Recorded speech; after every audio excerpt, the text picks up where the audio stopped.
Hey guys, tonight we're talking about all the times medieval humanity came this close to deleting itself. Not because of meteors or monsters, but because of deeply confident, bad decisions. So, before you get comfortable, take a moment, like the video, and subscribe. But only if you genuinely enjoy what I do here. And let me know in the comments where you're tuning in from, and what time it is for you. It's always fascinating to see who's joining us from around the world. Now, dim the lights. Maybe turn on a fan for that soft background hum. And let's ease into tonight's journey together. If medieval medicine had a customer satisfaction survey, the results would have been difficult to interpret, mostly because the customers were no longer alive. The core medical philosophy of the Middle Ages was beautifully simple. If something is wrong inside the body, remove fluids until either balance is restored or the patient stops complaining permanently. This approach was called bloodletting, and it was the medieval equivalent of turning off your computer by throwing it out a window, effective in one very specific sense. Doctors believed the human body was ruled by four humors, and sickness meant one of them was misbehaving. Which one? That was less important. The cure, regardless of symptoms, was almost always bloodletting. Fever, bloodletting. Infection, bloodletting. Cough, bloodletting. Feeling a bit sad, bloodletting, just to stay ahead of things. The reasoning went something like this. Sick people are weak. Therefore, they clearly have too much blood. Remove it, preferably quickly. The process itself was not gentle. Veins were opened with knives, sometimes repeatedly. Leeches were applied and left to do what leeches do best. Silently judge your life choices while draining you. Patients were often bled until they fainted, which doctors interpreted as the treatment is working. Unconsciousness was considered a promising sign. Even better, bloodletting wasn't optional. It was mainstream medicine. Refusing it didn't make you cautious, it made you non-compliant, which in medieval terms meant everyone quietly agreed your death was your own fault. Doctors who didn't bleed patients were viewed as suspicious.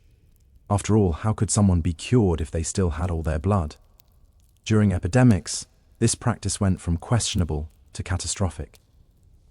People already suffering from hunger, cold, dehydration, and infection were relieved of the very substance keeping their organs functioning.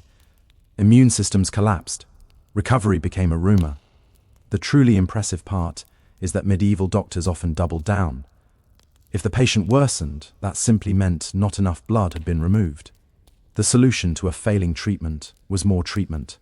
From a modern perspective, this looks like a slow-motion disaster. From a medieval perspective, it was careful, responsible medicine.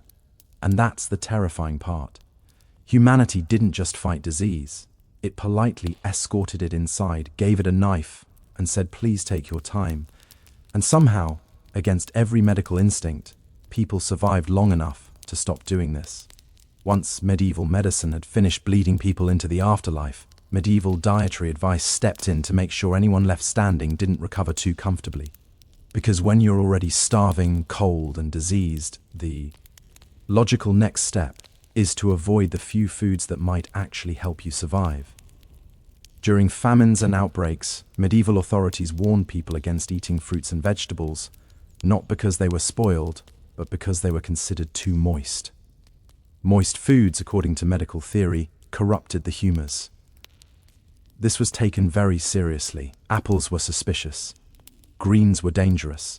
Fresh food in general was viewed as a kind of dietary criminal. Instead, people were encouraged to eat heavy, dry foods, meat, stale bread, thick porridge, and wine. This advice was excellent if you were a well-fed noble with a stock cellar. For everyone else, it was essentially a starvation strategy with religious backing. The problem, of course, was availability. During a famine, meat was rare, bread was rationed, and wine was expensive. Fruits and vegetables were often the only things people could find, but eating them felt like gambling with your soul, so peasants made the responsible choice and continued not eating. And when they did eat, digestion was a nightmare. Heavy foods required energy to process, energy sick and starving bodies did not have. People weakened further, their immune systems quietly packing up and leaving town without notice. Medical authorities noticed people getting worse and came to a reasonable conclusion. The diet was not strict enough. Some doctors advised avoiding food almost entirely during illness because digestion supposedly distracted the body from healing. This meant that during disease outbreaks, people responded by eating less, much less, sometimes nothing. Children suffered the most. Growing bodies deprived of nutrition stopped growing, then stopped fighting infection, then stopped entirely. Entire generations were thinned not by the famine itself, but by the instructions on how to behave during it. And just to make things worse, hunger was often framed as spiritually beneficial. If you were starving, it meant God was testing you. If you died, it meant the test had concluded. From a modern perspective, this is baffling. From a medieval perspective, it was responsible self-control. Humanity didn't just face food shortages, it added rules, fear, and moral pressure to them, and nearly starved itself out of existence politely, obediently, and with remarkable discipline. Medieval people had many impressive skills: farming without machinery, building cathedrals without calculators, surviving winters that wanted them dead. What they did not have was a working concept of water hygiene, and this oversight nearly erased entire cities. In medieval towns, waste management followed a simple optimistic principle: not our problem once it leaves the house. Human waste, animal waste, food scraps, and anything unpleasant were tossed into the street, dumped into open pits, or politely encouraged toward the nearest river. Rivers, in turn, were assumed to possess magical cleansing powers. If something went into the water upstream, it was clearly gone forever by the time it reached you. Science. Unfortunately, rivers did not share this belief. Medieval cities often built latrines directly over waterways. Entire neighborhoods flushed themselves into the same rivers they later used for drinking, washing, and brewing beer. If you ever wondered why medieval ale was so popular, it's because fermented liquid was statistically safer than water that had recently hosted a parade of human regrets. The result was predictable. One sick person upstream meant everyone downstream was participating in a communal biology experiment. Dysentery, cholera, and other waterborne illnesses spread with ease. Cities became self-sustaining disease machines, proudly recycling their own problems.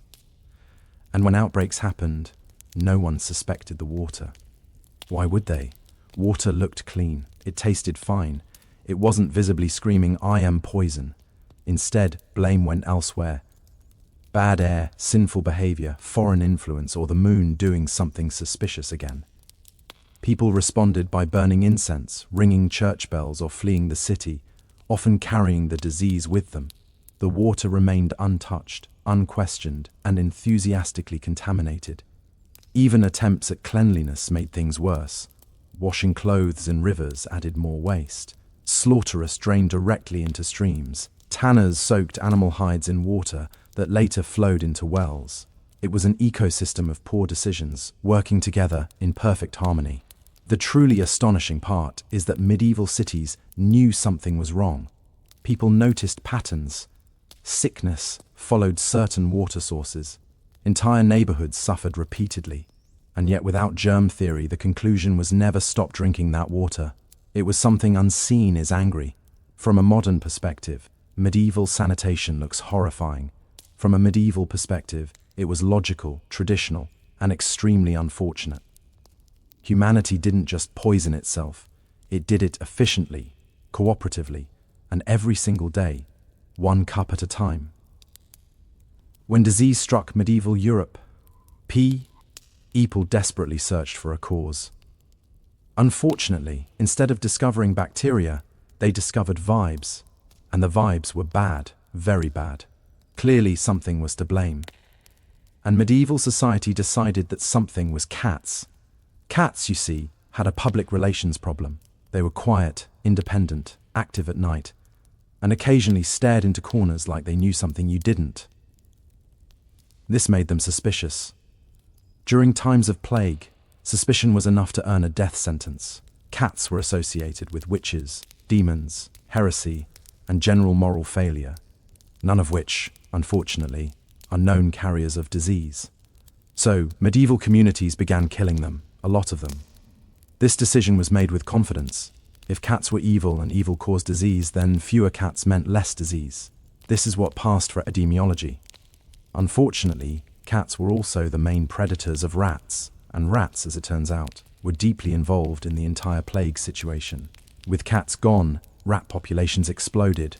Rats moved freely through homes, grain stores, streets, and sleeping areas like they had just received a written invitation. Fleas followed, fleas thrived, and the plague spread faster than ever. At no point did medieval society pause and say, "Interesting." Ever since we removed the animals that kill rats, there seemed to be more rats. That would have required observation, humility, and admitting a mistake. 3 things medieval crisis management actively avoided. Instead, the worsening plague was taken as proof that not enough cats had been eliminated. So, the solution was escalated. More cats were killed.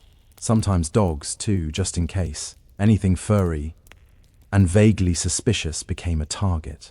This was not limited to one region. Entire towns participated. Cats were burned, drowned, chased away, or destroyed in public displays, meant to cleanse the community spiritually. The rats watched quietly from the shadows, deeply appreciative of the new housing opportunities. The irony is painful. One of humanity's oldest allies, an animal that had lived alongside humans for thousands of years, was removed at the exact moment it was needed most. Not because it failed, but because it was misunderstood. From a modern perspective, this looks like tragic comedy. From a medieval perspective, it was righteous action. Humanity didn't just fight disease poorly, it fired the one employee who was actually helping and promoted the rats instead. When medieval people realized disease wasn't responding to bloodletting, starvation, or cat elimination, they escalated to a bold new strategy: public self-harm combined with long-distance travel. This was known as the flagellant movement, and it may be one of history's most efficient examples of good intentions doing maximum damage. Flagellants believed plague was divine punishment. The solution, therefore, was to impress God with suffering. Groups of men gathered, stripped down to the waist, and marched from town to town, whipping themselves with chains, leather straps, and occasionally enthusiasm. The logic was simple. If God saw enough blood, he would stop the plague.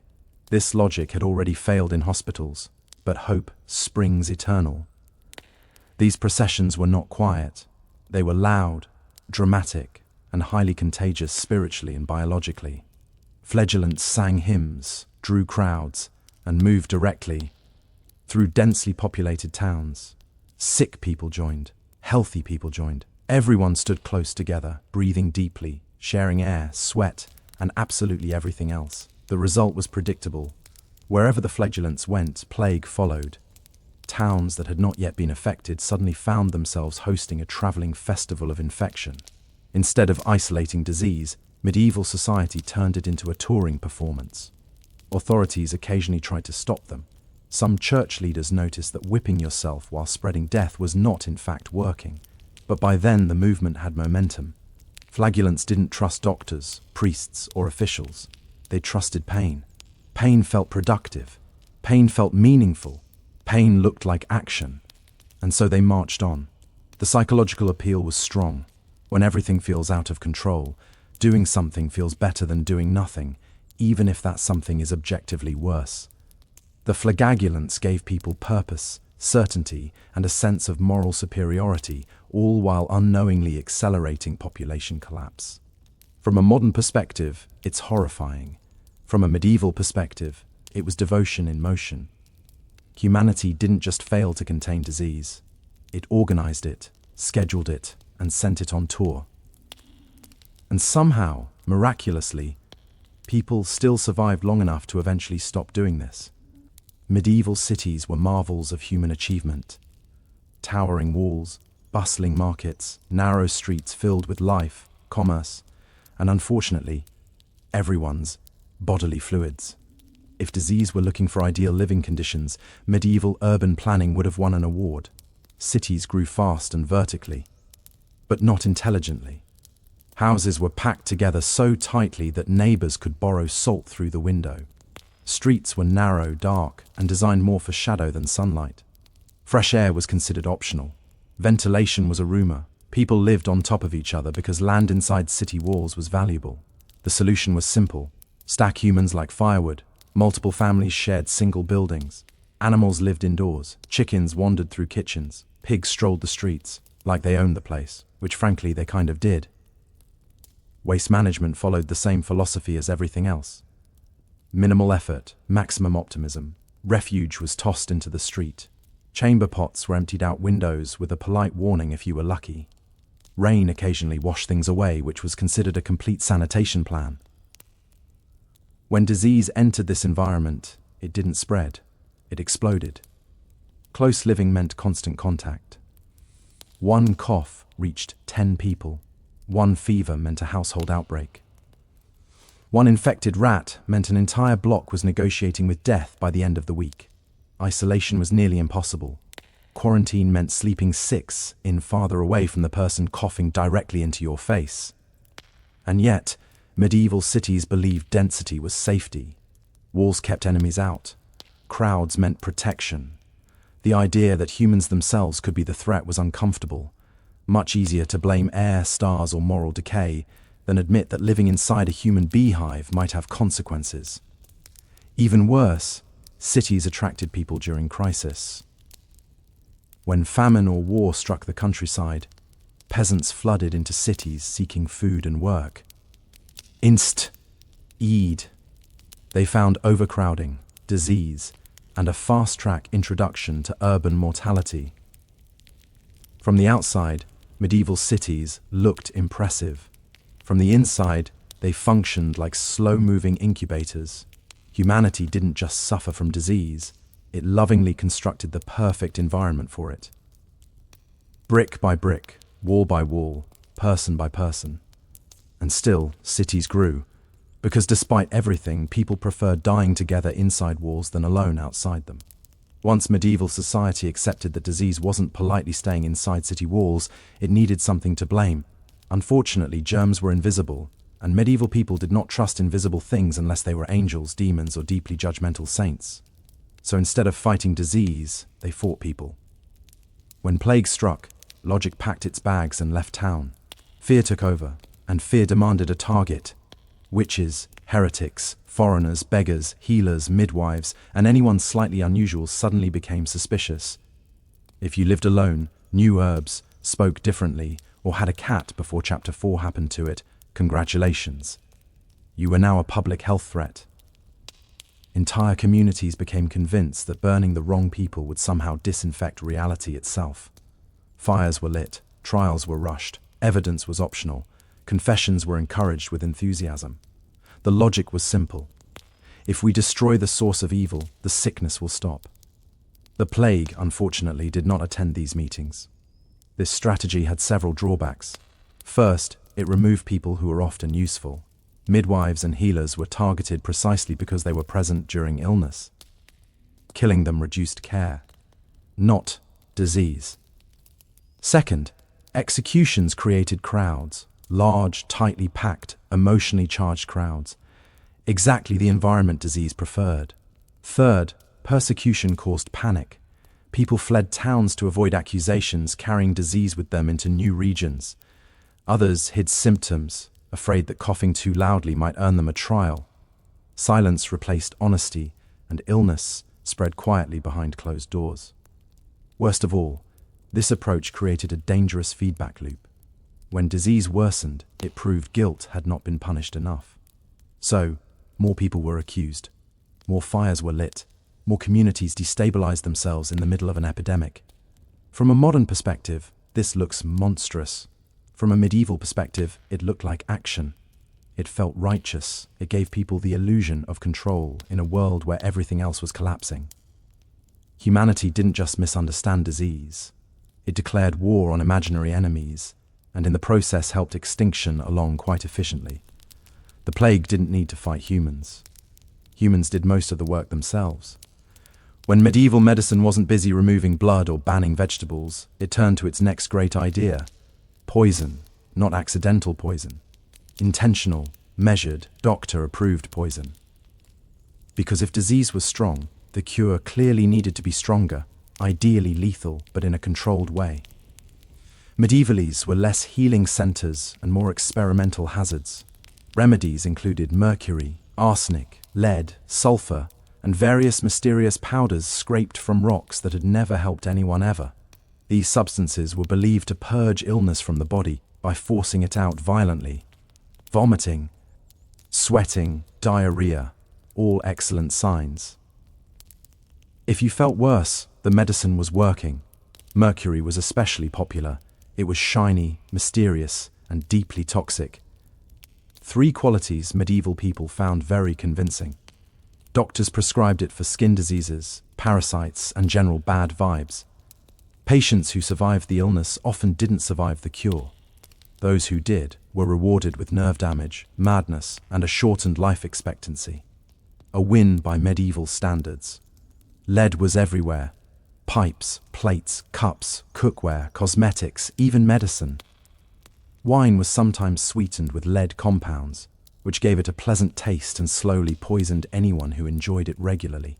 Entire communities suffered chronic lead poisoning without realizing it, mistaking the symptoms for divine punishment or melancholy. Arsenic had a dual career as both medicine and murder weapon. In tiny doses, it was believed to restore balance.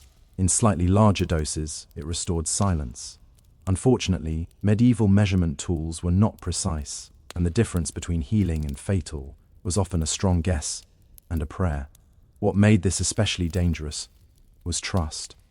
These substances were prescribed by authority figures, doctors, monks, scholars, people trained, respected, and absolutely confident. Patients didn't question them. After all, refusing medicine was irresponsible. If you died, it meant the disease was stronger than the cure. No one considered the alternative explanation. During epidemics, poison treatments multiplied.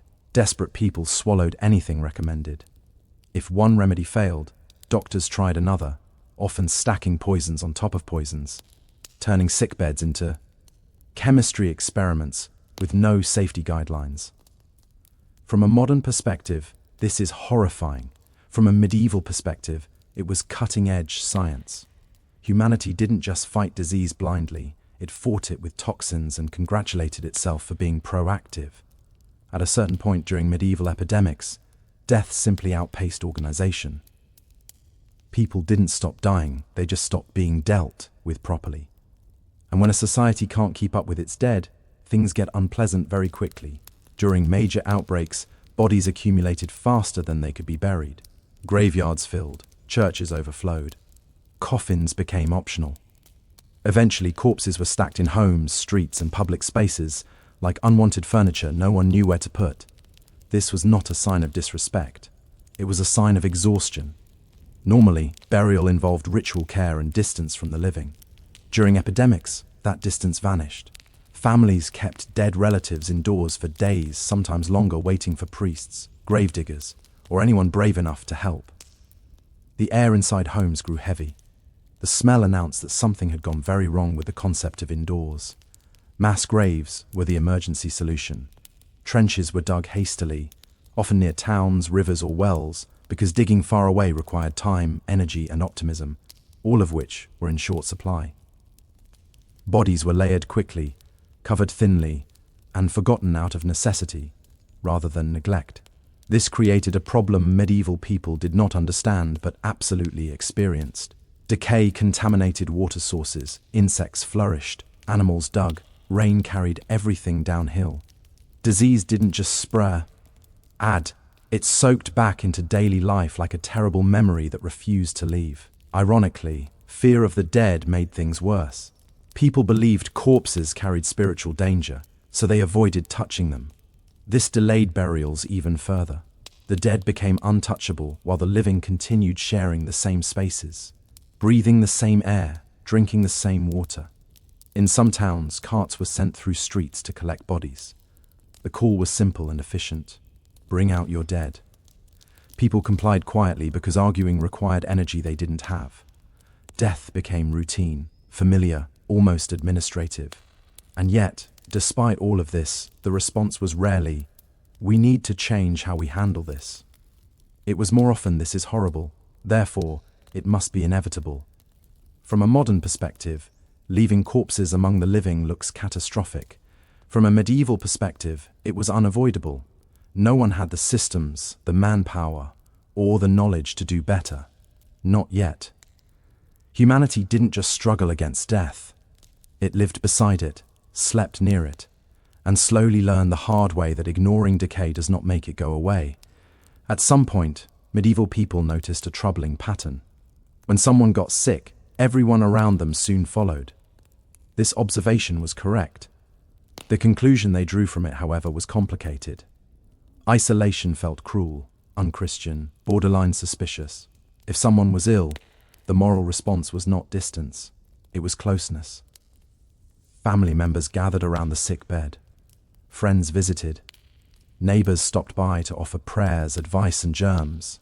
Leaving someone alone during illness felt like abandonment, and medieval society took abandonment very seriously. So instead of isolating the sick, people did the opposite. They crowded in. Entire households slept in the same room, often the same bed. Sick children were held constantly. Dying parents were surrounded by relatives. This wasn't negligence, it was love. Unfortunately, disease does not respect love. Disease sees love and thinks, excellent, more hosts. Medical advice didn't help. Doctors rarely recommended separation. In fact, some believe fresh company lifted the spirits and therefore improved recovery, which may be emotionally true but biologically disastrous. A single infected person could quietly pass illness to an entire household within days. Even worse, medieval homes were small, poorly ventilated and filled with smoke. Windows were tiny or non-existent. Fires burned constantly. Air barely moved. If disease wanted to linger, medieval cottages offered premium accommodations. Quarantine as a concept did exist, sort of. Some cities experimented with isolating ships or travelers, but these measures were inconsistent and often ignored. Merchants argued, clergy protested, people snuck in and out. Rules collapsed the moment they became inconvenient. And then there was fear. People worried that isolating the sick might anger God, who had clearly sent illness for a reason. If disease was punishment, separating from it might look like avoidance, and avoidance might invite worse punishment later. Better to endure together than offend divine authority. From a modern perspective, this is painful to watch. From a medieval perspective, it was compassionate behavior.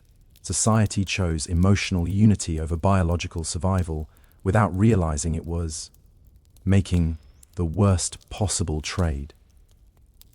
Humanity didn't just fail to contain illness, it embraced it, held its hand and whispered, "We'll get through this together," which they did, just not all of them.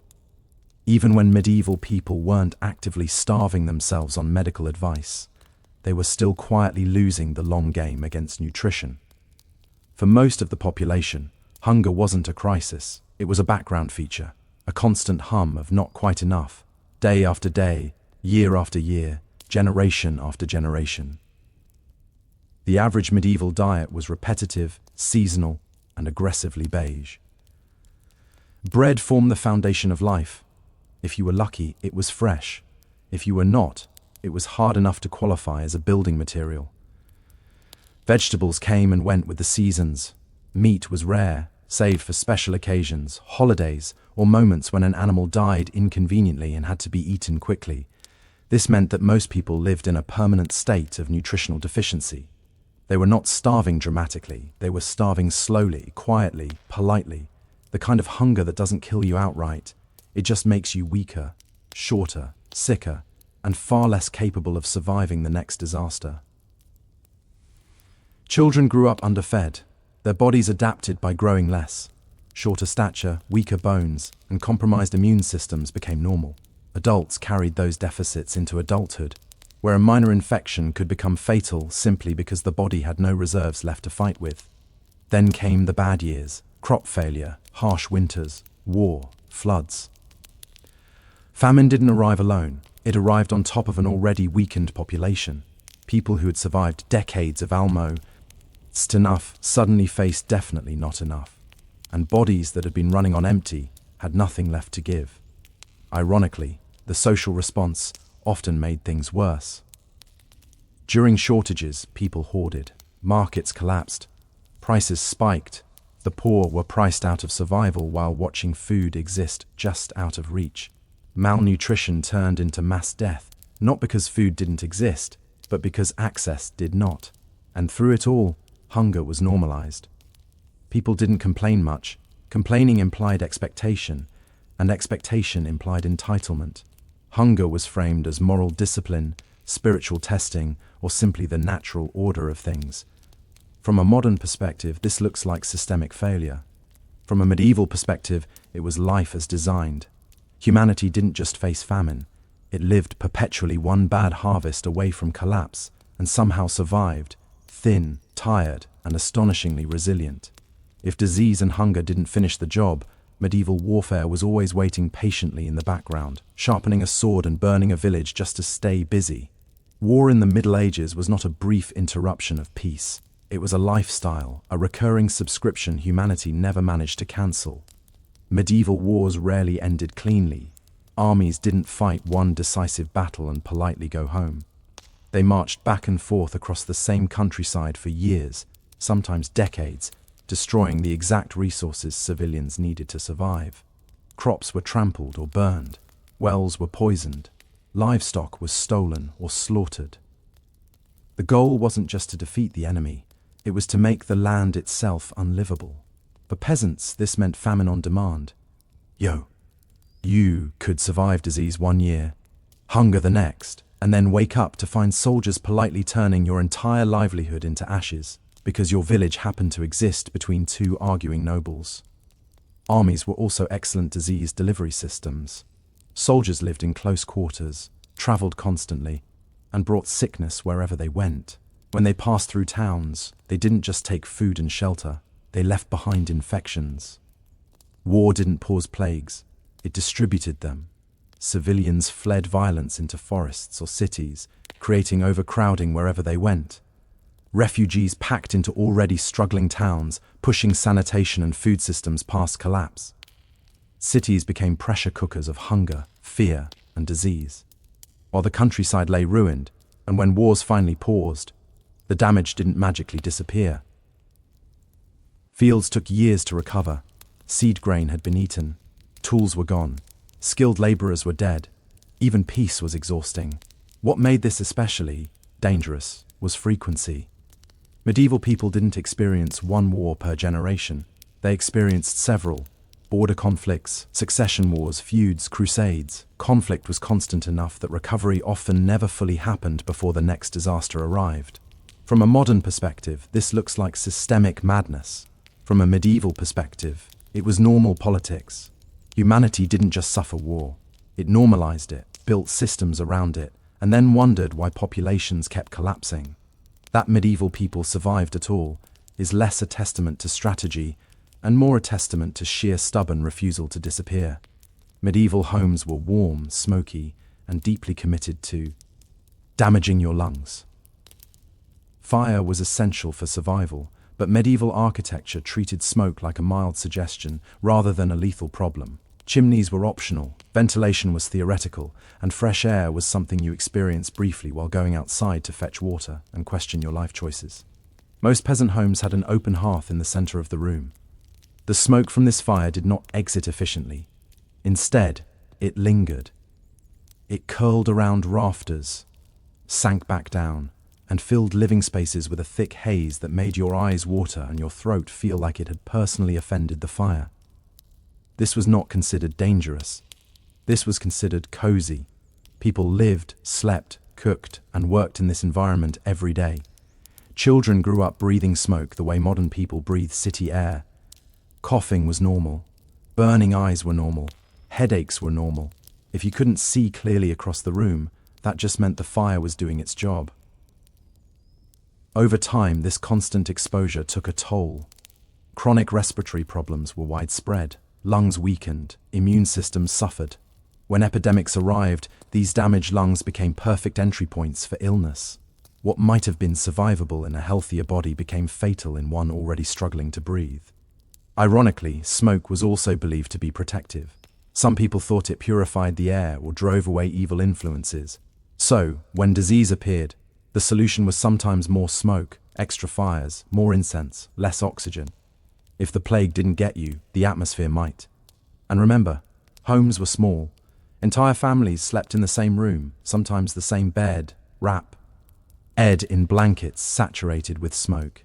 Night after night, lungs absorbed particles that modern doctors would describe with words like extremely concerning.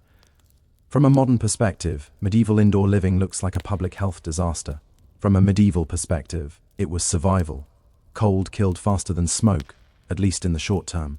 The long-term consequences were someone else's problem, usually future you. Humanity didn't just warm itself, it slowly smoked itself and then wondered why breathing felt optional during epidemics.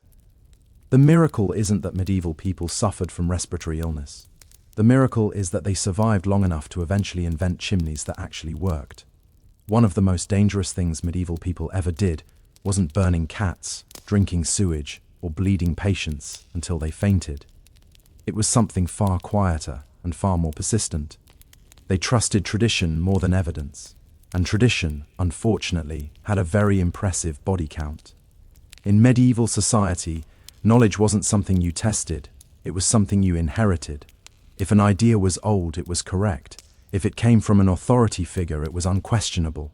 And if it had killed people before, that was clearly unrelated and probably God's fault. Medical texts were copied word for centuries, even when their advice consistently failed. Bloodletting worked because Galen said it worked. Dietary restrictions mattered because Aristotle had opinions. Questioning these figures wasn't curiosity.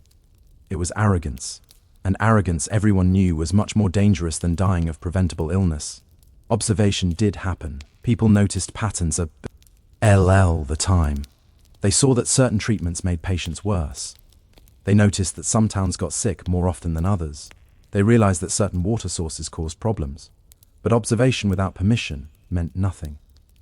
If what you saw contradicted tradition, tradition won, and tradition always won. A healer who suggested something new risked ridicule, punishment, or accusations of heresy. A doctor who ignored accepted methods could lose status or livelihood. Even being right didn't protect you.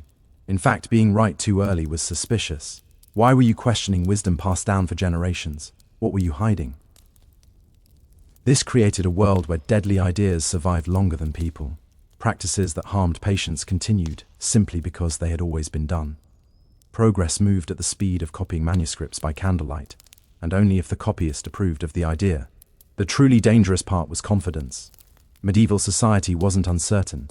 It was deeply sure of itself. It believed it understood the world, illness, and God's intentions.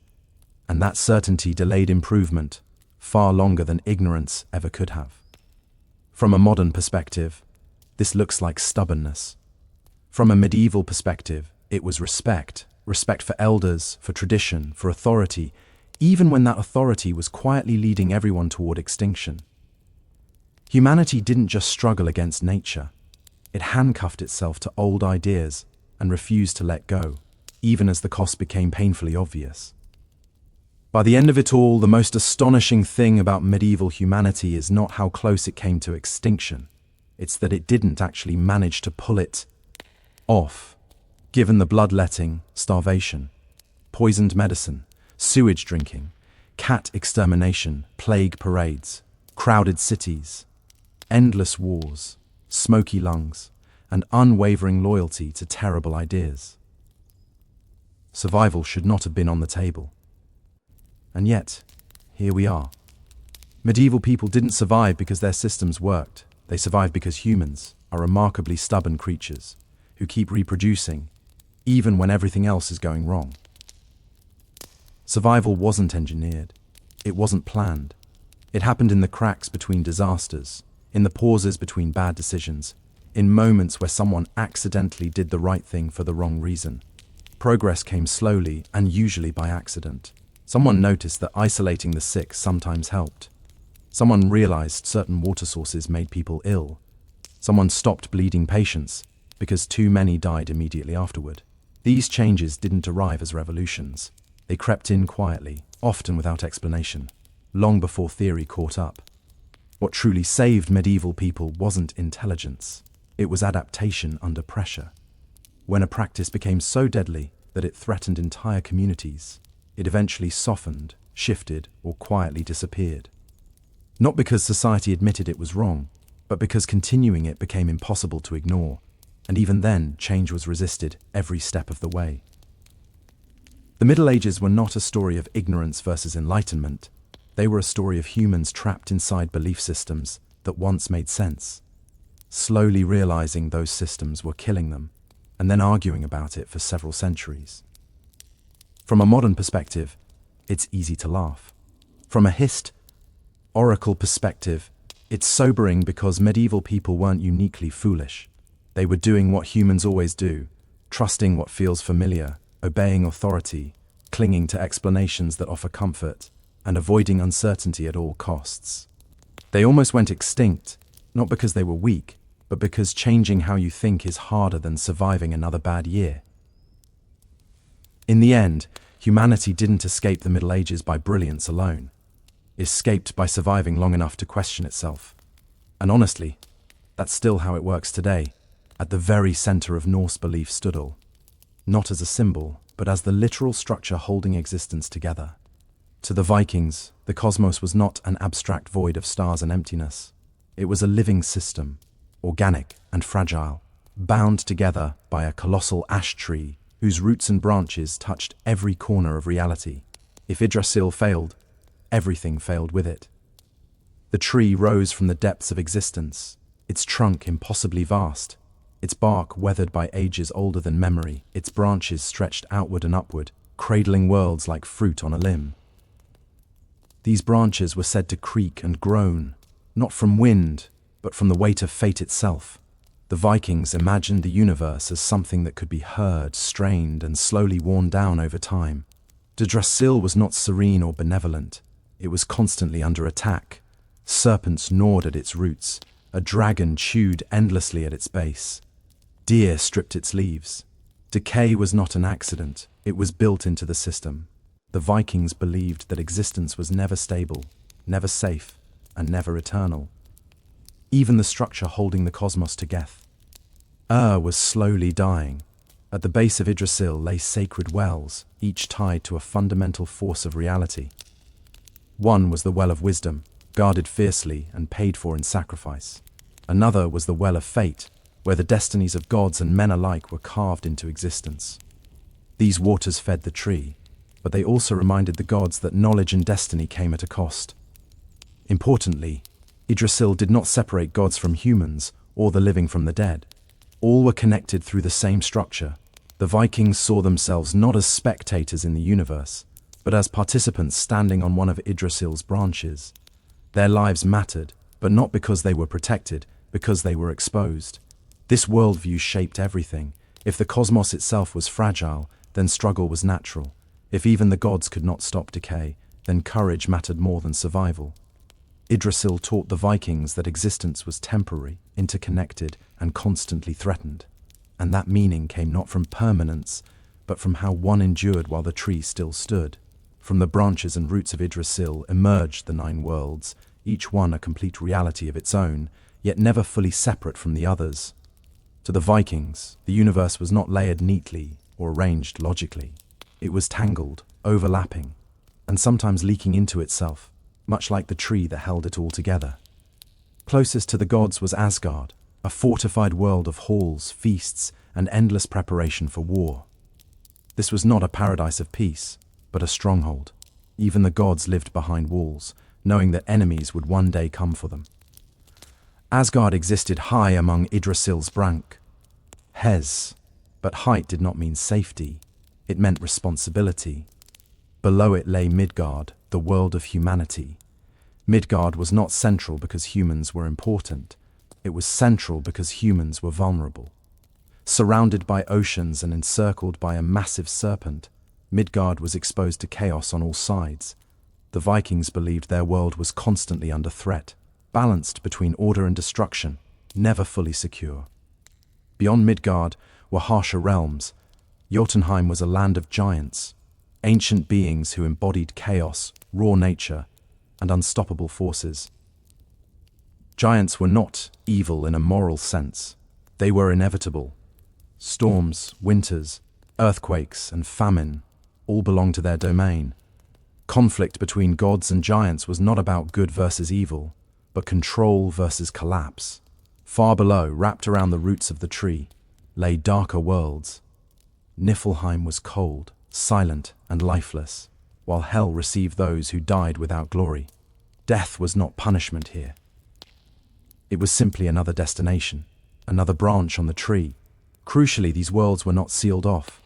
Gods walked into human lands. Giants invaded divine halls. Monsters crossed boundaries when balance failed. The Vikings believed reality was porous, always at risk of being breached. Living within the 9 worlds meant accepting uncertainty. You were never isolated. You were part of a system that could shift, crack, or collapse at any moment. The 9 worlds taught the Vikings that exist interconnected, and that no realm, not even the gods, stood alone. At the heart of the Viking cosmos stood Odin, not as a gentle father god, but as a restless seeker who ruled through knowledge, sacrifice, and fear. 2. The Norse wisdom was not something given freely. It had to be taken, stolen, or paid for in pain. Odin understood this better than anyone because he paid more than all others combined. Odin was obsessed with knowing how the universe worked, and more importantly, how it would end. He did not seek comfort or reassurance. He sought truth, even when that truth promised destruction. This obsession drove him to acts no other god would dare. He gave up one of his eyes at the Well of Wisdom, sacrificing part of his sight in exchange for deeper understanding. From that moment on, Odin saw less of the world but understood far more of it. Yet even that was not enough. Odin went further, hanging himself from Yggdrasil itself, pierced by his own spear, denying himself food and water. For 9 days and 9 nights he suffered between life and death, not as a martyr but as a hunter trapping knowledge. From this ordeal he gained the runes, symbols of power, fate and magic that governed reality. The message was clear. Wisdom is born from suffering, not comfort. Odin's rule reflected this philosophy. He did not promise safety to gods or humans. He promised preparation. He sent his ravens across the worlds to gather information.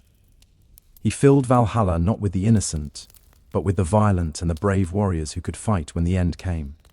Even death under Odin's watch became a recruitment tool. Importantly, Odin was not all-knowing. He knew Ragnarok would come, but not how to stop it.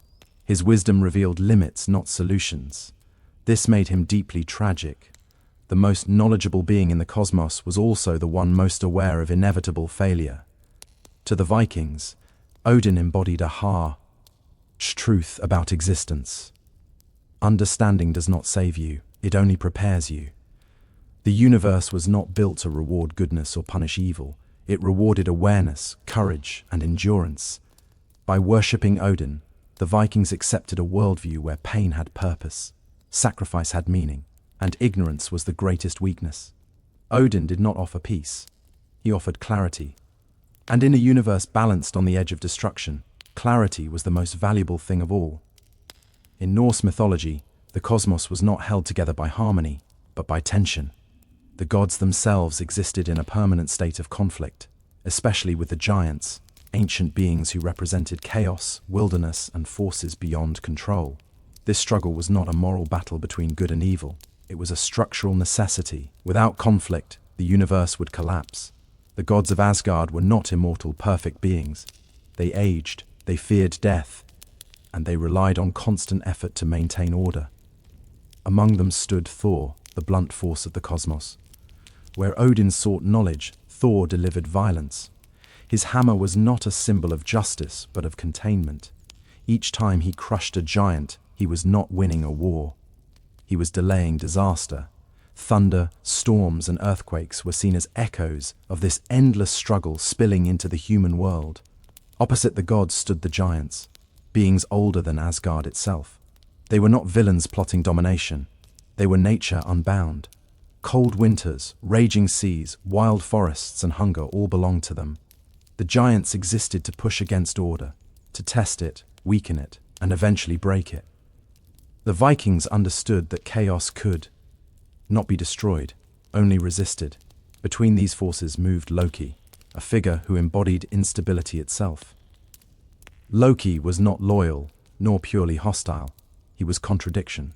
Sometimes he saved the gods, other times he doomed them. His cleverness created solutions, but his arrogance planted the seeds of catastrophe. To the Vikings, Loki represented the danger of intelligence without restraint.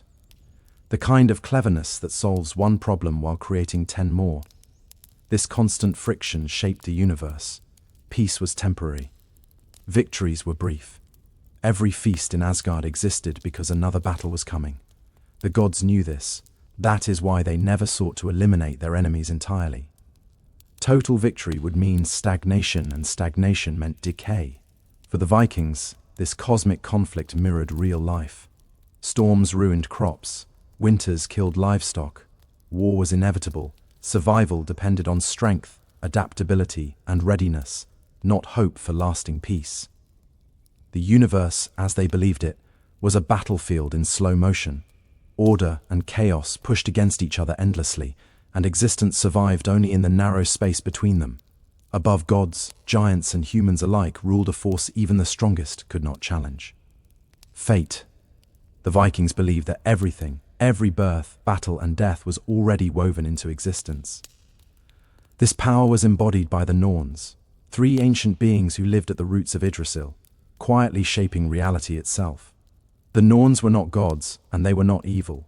They simply were. One shaped what had already happened, another shaped what was unfolding, and the third shaped what was yet to come. Together, they carved destiny.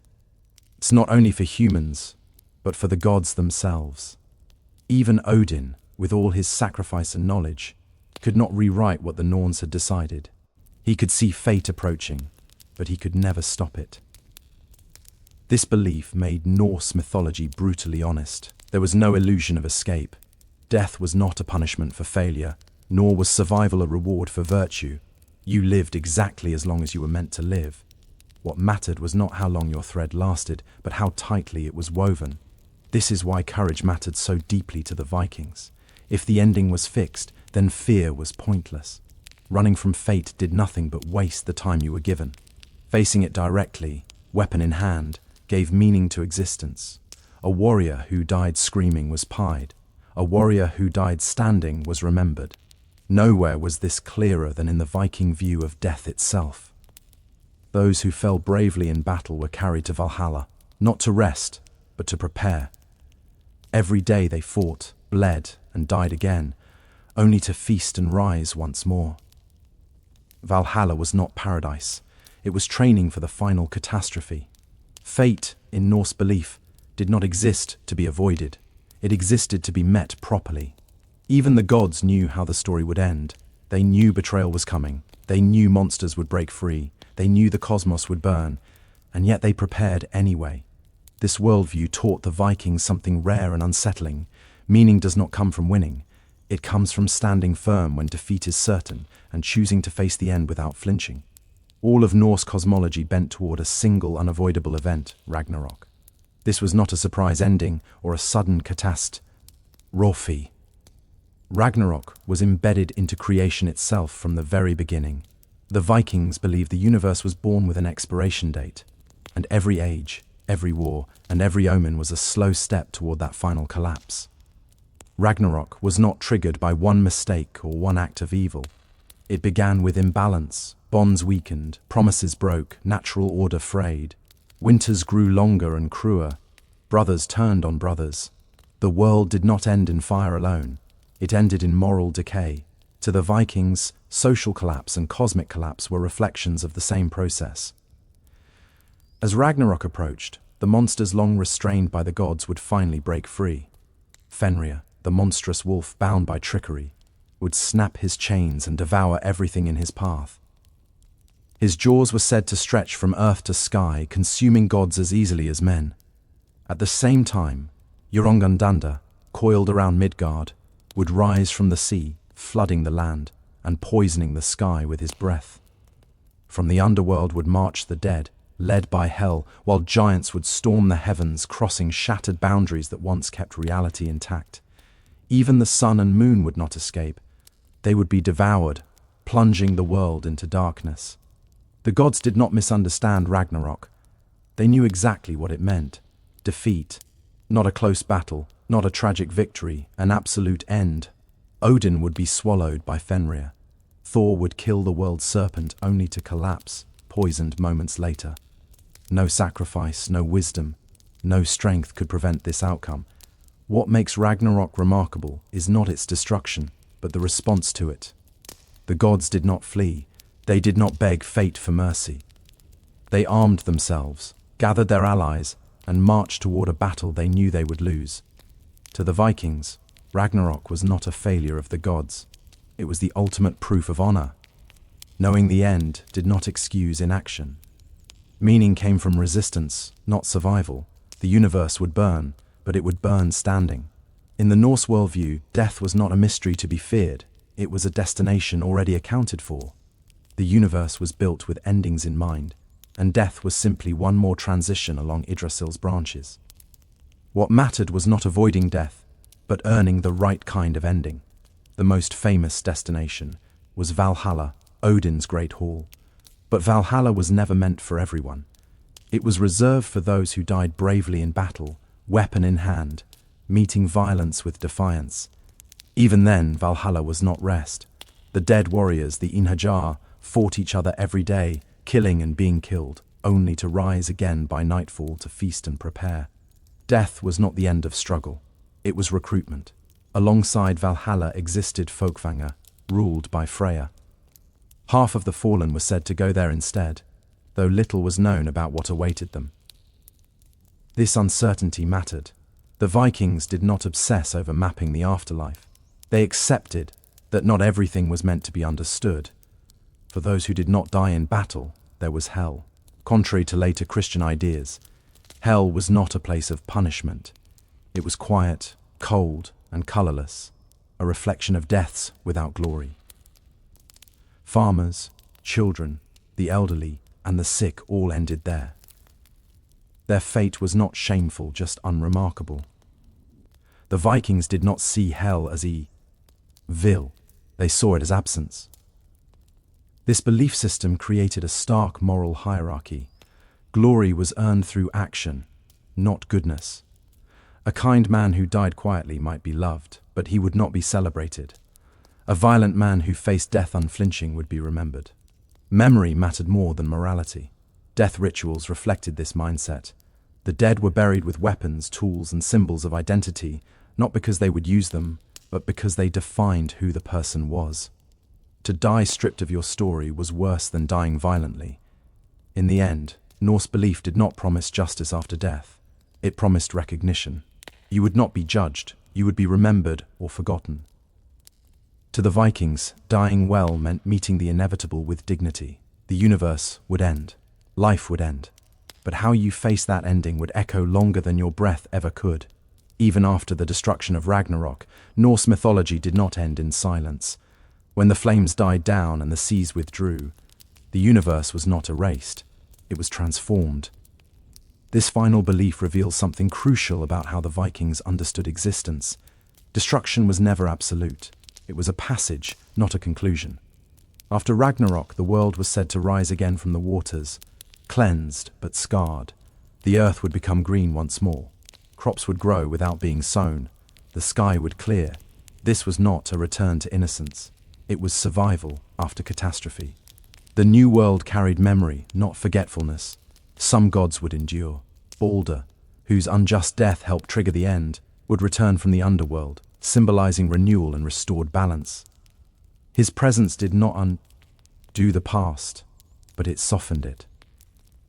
Light returned not because darkness was defeated, but because it had already done its worst. A new generation of gods would walk the renewed world, inheriting ruins instead of palaces. They would remember the mistakes of their predecessors. Wisdom would come not from prophecy, but from experience. The universe would continue, but it would continue humbler. Humanity would survive as well. Two figures, Leif and Lithuania, would hide during Ragnarok and emerge afterward to repopulate the world. Their survival was not heroic or glorious. It was quiet. This mattered. The Vikings understood that most survival does not look like legend. It looks like endurance in obscurity. This rebirth reshaped how the Vikings viewed struggle. Ragnarok was not a warning to behave better. It was proof that collapse was natural. Civilizations fall, gods die, worlds burn, and yet life returns. Importantly, the reborn world was not guaranteed to be better. It was simply another chance. Norse mythology did not promise perfection after destruction, only continuation. The cycle could begin again with new conflicts, new failures, and new endings waiting somewhere ahead. This belief made Norse cosmology profoundly different from later religious systems. There was no final victory, no eternal peace, just survival, memory, and repetition. And the Vikings lived knowing that even the end of everything was not the end of meaning. If something could rise again after total ruin, then enduring hardship, even briefly, was never pointless. The fire would come, but so would the world that followed. For the Vikings, Norse mythology was not distant myth or abstract theology. It was a lived reality. The cosmos of Yggdrasil, the gods, the giants, fate, and Ragnarok were not stories told for comfort. They were explanations for why life felt harsh, unpredictable, and temporary. The universe made sense precisely because it did not promise fairness. Living inside this cosmic framework shaped how the Vikings understood themselves. They did not see humans as insignificant, but they did not see them as special either. Humans occupied Midgard, one branch among many, exposed to the same dangers that threatened gods and monsters alike. Storms, disease, hunger, and war were not punishments. They were simply expressions of a universe in constant tension. This worldview produced a distinct mindset. If suffering was inevitable, then dignity mattered more than comfort. If the end was written, then action mattered more than outcome. A man was judged not by success but by resolve. Fear was understandable, but surrender was shameful. Norse mythology also rejected the idea of moral reward built into the universe. There was no guarantee that good people would thrive or evil people would fall. The gods themselves cheated, lied, and failed. What separated heroes from cowards was not virtue, but response. How you met hardship defined you more than the hardship itself. Even daily life reflected this cosmic logic. Feasting mattered because famine was always close. Loyalty mattered because betrayal was always possible. Reputation mattered because memory was the closest thing to immortality. To be remembered was to resist oblivion, even briefly. Importantly, this belief system did not produce despair, it produced resilience. Knowing that even the gods would die did not weaken faith. It strengthened resolve. If Odin himself could not escape fate, then humans had no reason to feel humiliated by loss. Struggle became a shared condition across all levels of existence. Norse mythology offered no escape from reality, but it offered alignment with it. The universe was brutal, so humans were expected to be brave. The future was uncertain, so preparation mattered. The end was guaranteed, so meaning had to be created now. To live as a Viking was to stand inside a collapsing cosmos and choose to act anyway, not because victory was assured, not because salvation awaited, but because facing the storm head-on was the only honorable way to exist beneath the branches of the world tree. For most of human history, the face was something you never truly saw. You could feel it in the cold, sense it when others stared back at you, recognize it through pain, scars, and expressions. But you could not confront it directly. Identity existed without confirmation. You were a presence in the world, but your own image remained largely unknown. The earliest encounters with the self came by accident. A still pond at dawn, a dark pool after rain, a calm river that briefly stopped moving. For a moment, a face appeared, ghost-like, distorted, trembling with every breath of wind. Then it vanished. The image was never stable, never obedient. Water refused to hold the self in place. To early humans, this made reflection feel uncanny, almost supernatural. Seeing yourself was not a tool, it was an event. This absence mattered deeply. Without a fixed reflection, the sense of self was built outward, not inward. You knew who you were because of your role, your name, your lineage, your actions. Identity lived in memory and reputation, not in appearance. The body was functional, not aesthetic. It hunted, labored, healed, aged. It was not examined. This may be why so many early cultures associated reflections with spirits, souls, or other worlds. A face appearing in water felt less like confirmation and more like intrusion. Was that truly you, or something wearing your shape? In many traditions, reflections were treated cautiously, even fearfully. Looking too long could mean inviting something back with you. Importantly, the lack of mirrors meant there was no daily confrontation with flaws, no studying symmetry, no measuring youth against decay. Wrinkles arrived unnoticed. Scars became familiar through touch, not sight. Aging happened quietly. Vanity, as we understand it today, had little room to grow. This did not make early humans less self-aware, it made them differently aware. The self was experienced through action, not observation, through endurance, not appearance, through story, not image. The invention of the mirror would shatter this balance. But before polished stone or shining metal ever returned a stable face, humanity lived for thousands of years without knowing exactly what it looked like. And in that long stretch of time, the self was something you were, never something you stared at.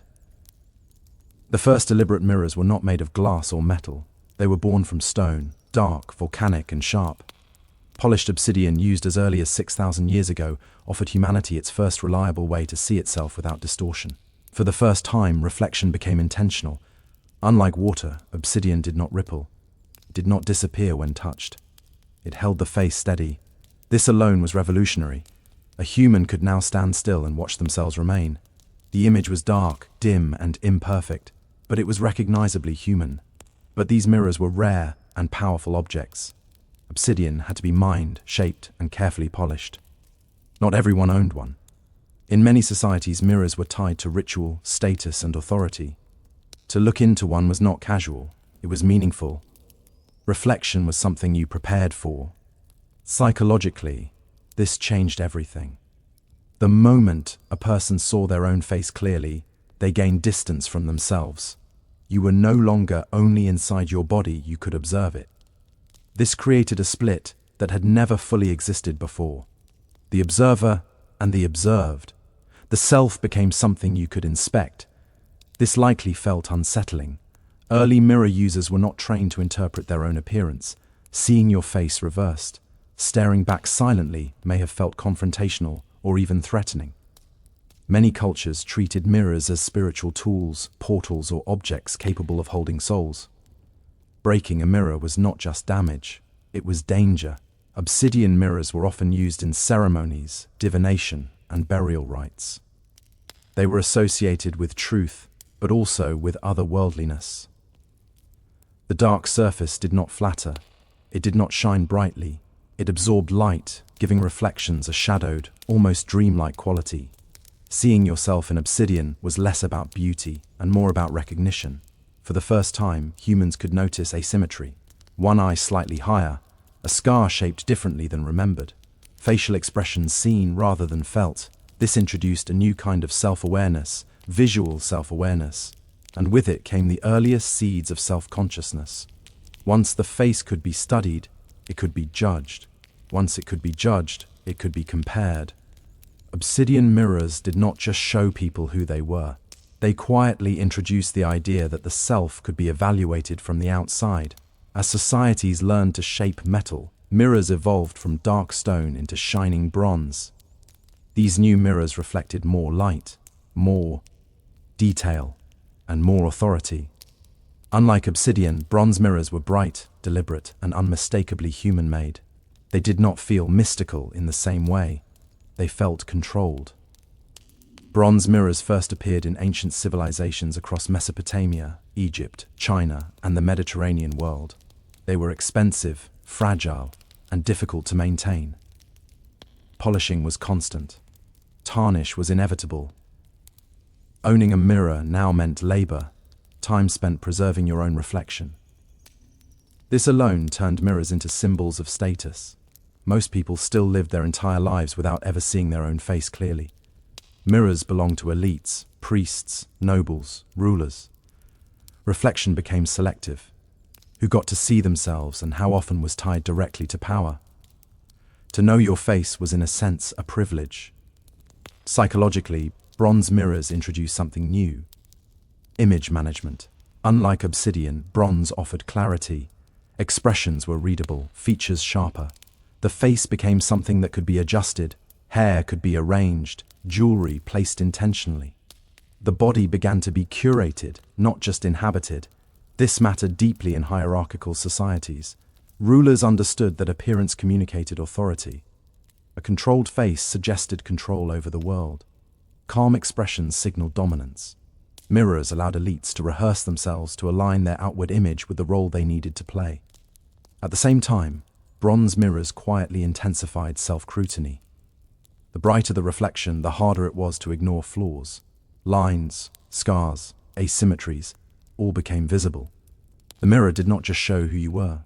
It showed how you might be seen by others. The self became public, even in private. Many cultures responded with ritual boundaries. Mirrors were covered when not in use. Reflections were avoided at night. Looking too long was discouraged. These were not superstitions without reason. They were psychological safeguards. The human mind was still adapting to the shock of seeing itself so clearly. Bronze mirrors also reinforced gender roles. Women, in particular, were increasingly associated with reflection, grooming, and appearance. The mirror became a tool of expectation as much as self-knowledge. To be seen was to be judged. To prepare was to survive socially.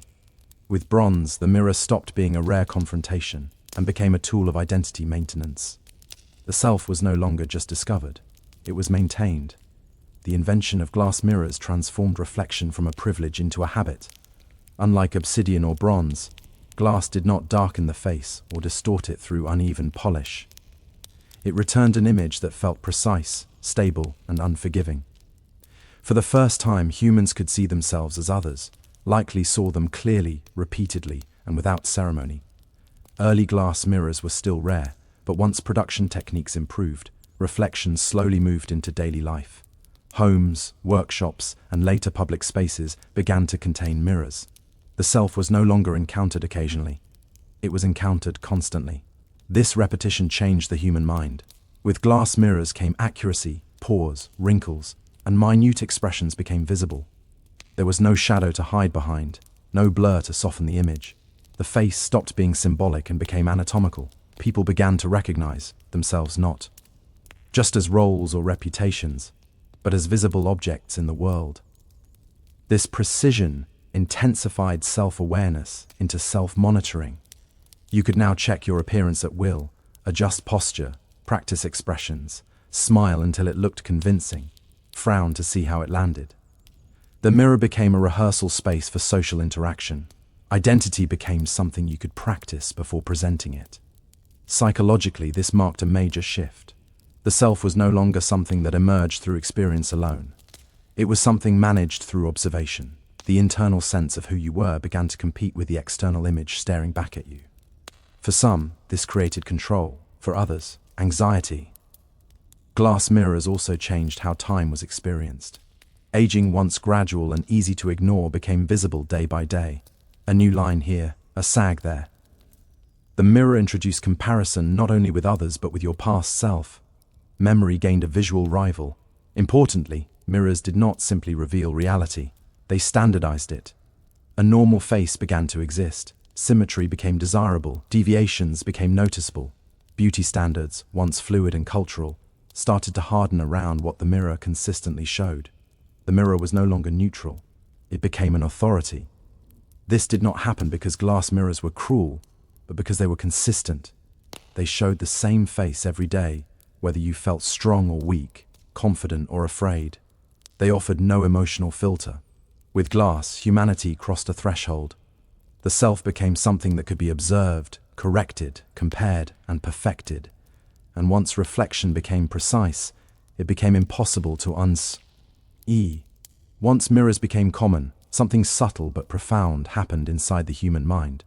People began to live with a constant double, the self that acted and the self that watched. This division did not require philosophy or education. It emerged naturally the moment reflection became routine. Before mirrors, self-awareness was mostly internal. You felt embarrassment, pride, confidence, or shame without seeing yourself express it. With mirrors, emotion gained a visual component. You could now watch yourself being afraid, Watch yourself smile, watch yourself age. The mind learned to step outside the body and look back in. This created a new psychological tension. The person you felt yourself to be did not always match the person you saw. Someone might feel strong but look tired, feel confident but see hesitation in their eyes. The mirror exposed discrepancies between inner identity and outer appearance. Forcing the brain to reconcile the two. Over time, this trained people to anticipate how they appeared, even when no mirror was present. You began to imagine yourself from the outside. How am I standing? How do I look when I speak? What expression am I wearing right now? The mirror no longer needed to be physically present. It had been internalized. This was a turning point in human psychology. Self-serve surveillance became normal. Behavior was adjusted not just by rules or fear of punishment, but by imagined observation. The mirror taught people to see themselves as objects in a social space. This had advantages. It allowed empathy to grow. If you could imagine how you looked, you could imagine how others felt. Social awareness improved. Communication became more Ned. But it also came with a cost. The mirror made comparison unavoidable. Once you could see yourself clearly, you could compare yourself to others just as clearly. Beauty, youth, strength, and symmetry became measurable in ways they never had been before. The mind began ranking the self, sometimes harshly. Importantly, mirrors did not create insecurity out of nothing. They amplified it. They gave form to doubts that had once been vague. A feeling of not being enough could now attach itself to a visible detail. Over time, this split.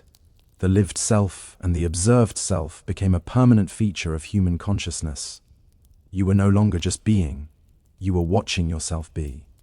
The mirror did not invent self-judgment, it gave it a face to focus on. As mirrors became embedded in daily life, they gained symbolic weight far beyond their physical function. Across cultures, mirrors came to represent truth, but not a comforting one. They were believed to reveal what could not be hidden, not only on the surface but beneath it. The reflection was honest, silent, and impossible to argue with. This is why mirrors became linked to superstition, fear, and taboo. Many societies believed mirrors could trap souls, invite spirits, or expose inner corruption. Looking too long was said to be dangerous. Covering mirrors after death became common practice, not just to prevent bad luck, but to protect the living from confronting absence too directly. A reflection in a house of mourning felt wrong. To alive, psychologically, this fear makes sense. A mirror does not react, it does not reassure.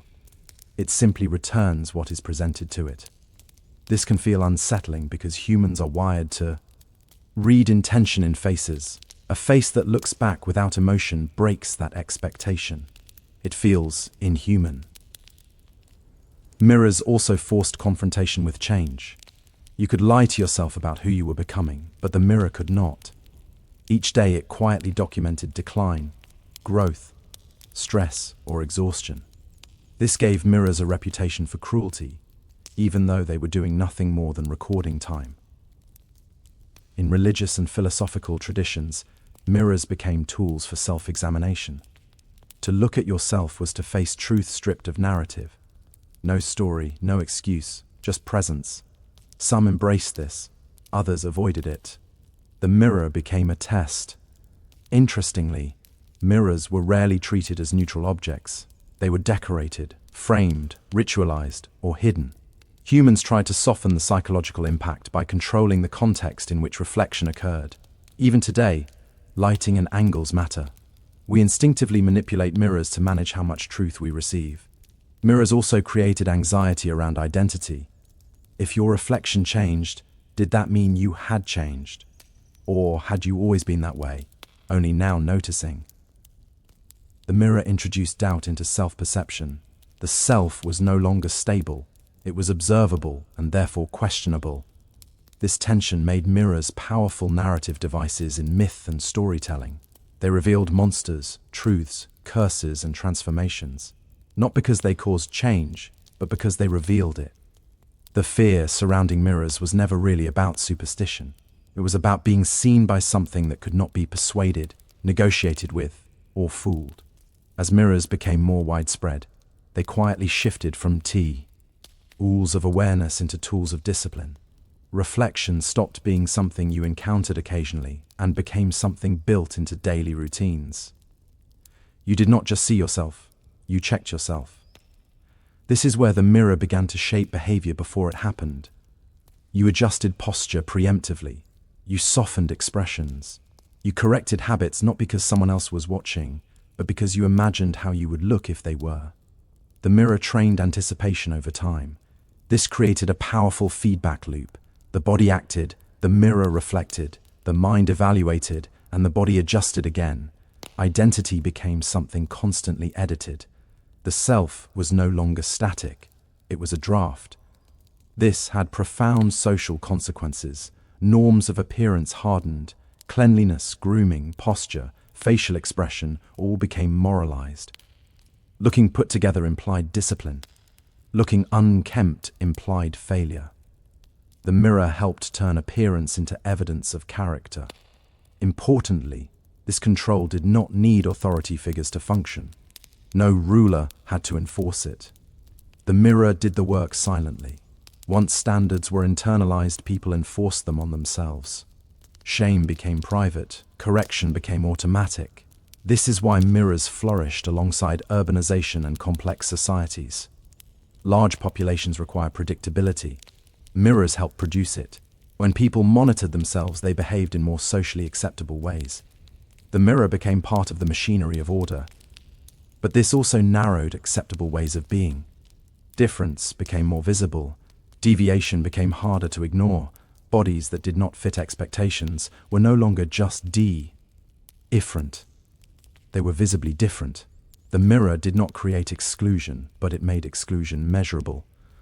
Psychologically, this intensified self-criticism. The mind learned to scan for flaws, the way a guard scans for threats. Even in moments of rest, the internal mirror stayed active. You were never fully off stage, and yet, people also learned to use mirrors strategically. Performers, leaders, negotiators. Anyone who needed to influence others used reflection to craft presence. The mirror could train confidence as much as insecurity.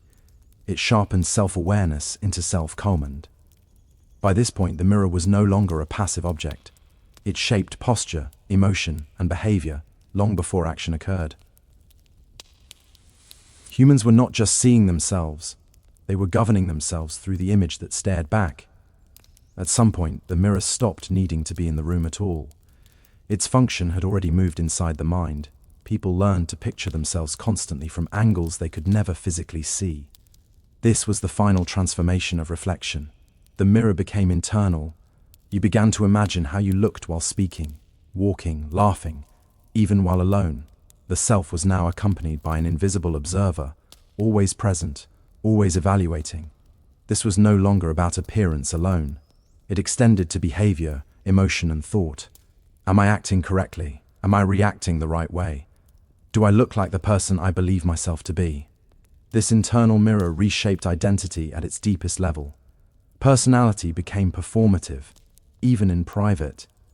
You did not just feel anger, you watched yourself feel it. You did not just experience joy, you assessed how it looked. Emotional life gained a second layer, observation. This brought clarity for some. Self-reflection allowed growth, restraint, and intentional change. You could notice harmful patterns and correct them. You could rehearse courage. You could become more than impulse. But it also carried a cost. When the observer never turns off, rest becomes difficult. Silence becomes crowded. Even solitude feels public. The mind loses its ability to simply be without commentary. This is where the mirror's psychological power becomes most intense. The self splits again, not between body and image, but between experience and judgment. You are no longer just living moments. You are evaluating them in real time. Modern anxiety thrives here. The fear of being seen persists, even when no one is watching. The internal mirror does not blink. It does not get tired. It does not forgive easily. It remembers old reflections and compares them to new ones. And yet this inward turn also enables deep self-knowledge. Without the mirror, there is no introspection. Without introspection, there is no deliberate identity. The same tool that creates insecurity also creates consciousness. This is the paradox of reflection. The mirror fragments the self, but it also allows the self to be shaped intentionally. It can trap you in endless self-criticism, or it can offer awareness powerful enough to change behavior. By this stage, humanity no longer needed polished stone, metal, or glass to see itself. The mirror had become a permanent feature of the human mind, watching, questioning, and defining who we believe ourselves to be. The invention of the mirror gave humanity something no other tool ever had: the ability to confront the self directly and repeatedly. It did not add strength, speed, or survival skills. It added awareness. And awareness changed everything.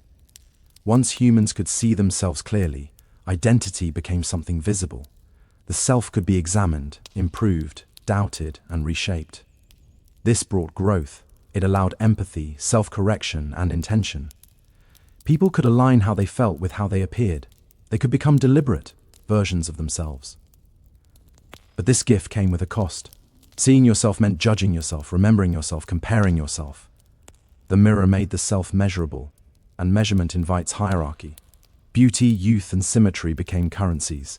Aging became something to track instead of accept. Difference became something to explain or hide. The mirror did not invent insecurity, vanity, or shame, but it gave them a fixed reference point. Doubt gained a surface. Fear gained a face. The self became both subject and object, actor and audience. This tension is still unresolved. Modern life is saturated with reflections, literal and digital. Screens, cameras, and profiles extend the mirror endlessly. The question introduced by the first polished stone has never gone away. Who am I really? The one I feel myself to be, or the one I see? The mirror offers no answer. It never did. It only shows. And yet without it, much of what we call selfhood would not exist. The ability to recognize yourself is the foundation of responsibility, memory, and choice. The mirror fractured the self, but it also made it conscious. In the end, the invention of the mirror did not simply allow humans to see their faces.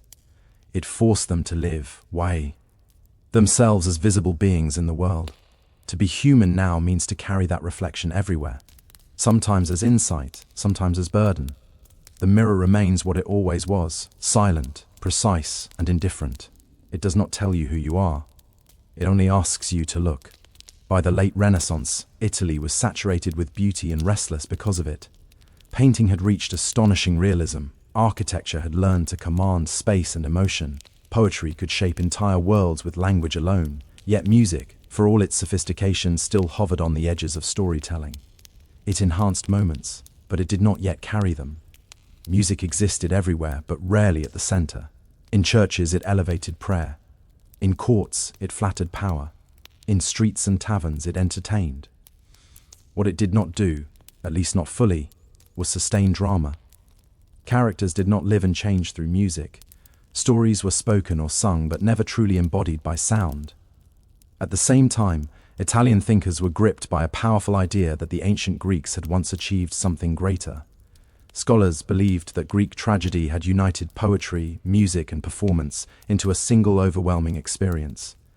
Not background music, not decorative song, but voices carrying emotion, narrative, and meaning together. This belief mattered more than historical accuracy. What mattered was the longing it created. Renaissance intellectuals did not just want to study the past, they wanted to revive it. They imagined ancient audiences moved to tears by sung drama, their emotions guided by melody as much as by words. Italy was uniquely prepared for this experiment. City-states like Flore, NCE, Venice, and Mantua were wealthy, competitive, and obsessed with cultural prestige. Patrons wanted novelty, artists wanted freedom, philosophers wanted proof that art could shape the human soul. There was also a quiet frustration with existing music. Polyphony, multiple voices weaving together, was technically brilliant but emotionally confusing. Words were often lost in complexity, meaning dissolved into sound. If music was going to tell stories, something had to change. The stage was set not by one invention, but by dissatisfaction. a sense that art had gone as far as it could within its existing boundaries, a feeling that emotion needed clearer expression, that music needed to speak directly, not ornamentally. Opera was not born from excess confidence. It was born from a question. What if music stopped decorating stories and started being the story? That question would reshape Western music forever. The city where this question began to take shape was Florence, not because it was quieter or more conservative, but because it was bold enough to experiment. Florence had long seen itself as a laboratory for culture, a place where art was not just admired, but engineered.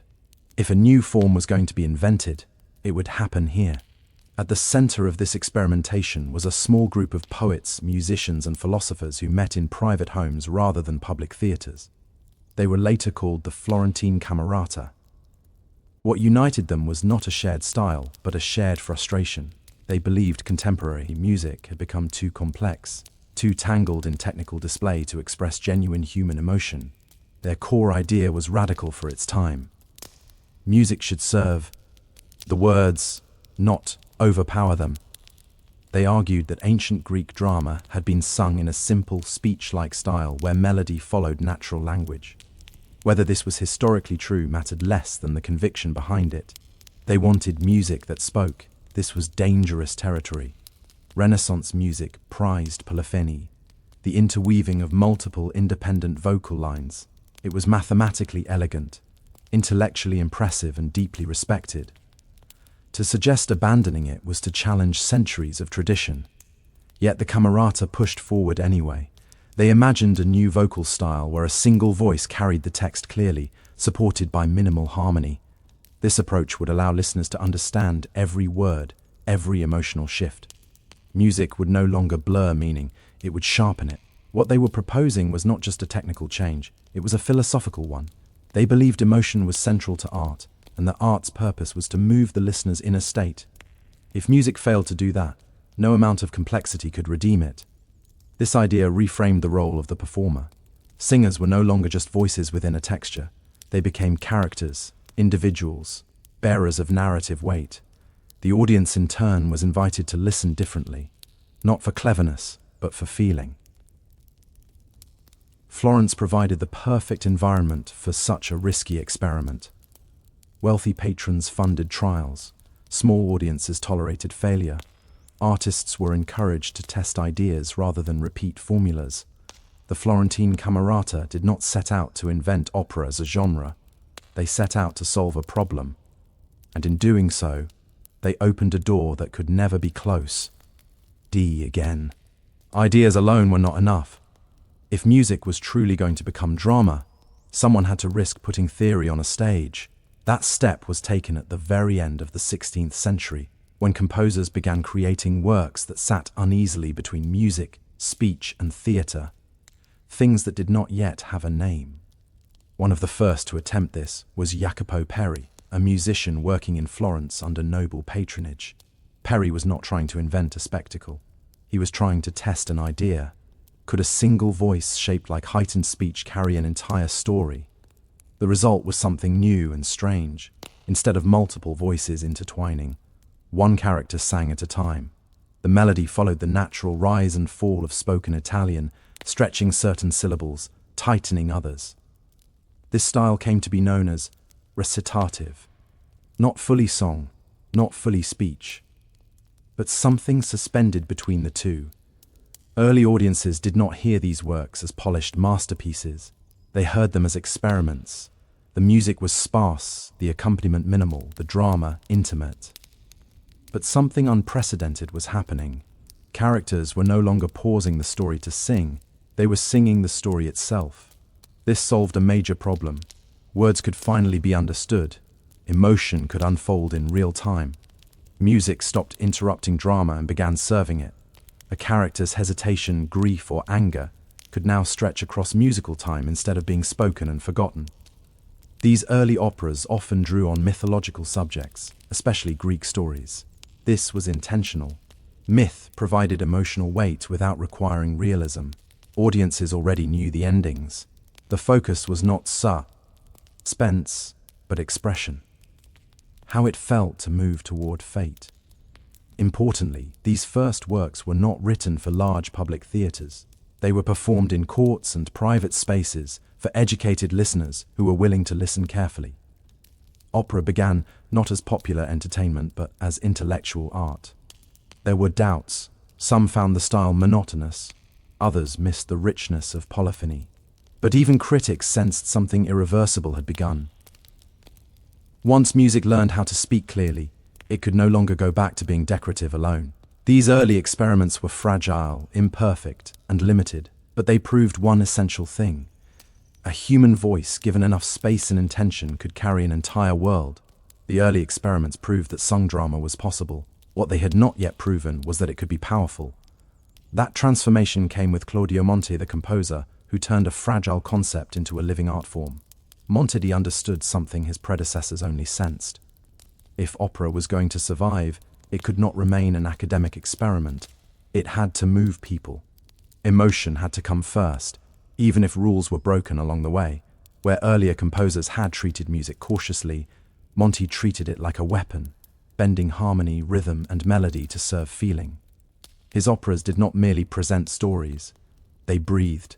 Characters argued, begged, raged, and collapsed emotionally, and the music followed them without restraint. Dissonance was no longer a flaw, it became a tool. When a character suffered, the harmony suffered with them.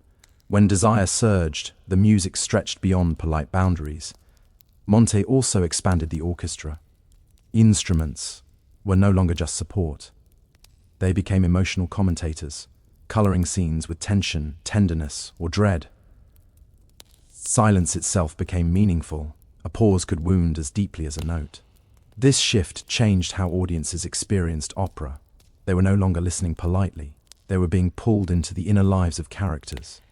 Mythological figures stopped feeling distant and symbolic. They became recognizably human, capable of jealousy, fear, regret, and longing. Crucially, Monti proved that clarity and richness could coexist. Words remained intelligible, but the musical world around them grew deep and expressive. Opera no longer had to choose between intellect and emotion.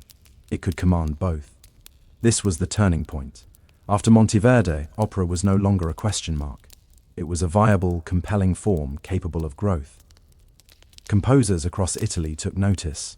Courts requested new works. Experiments became expectations. Opera also began to loosen its elite grip.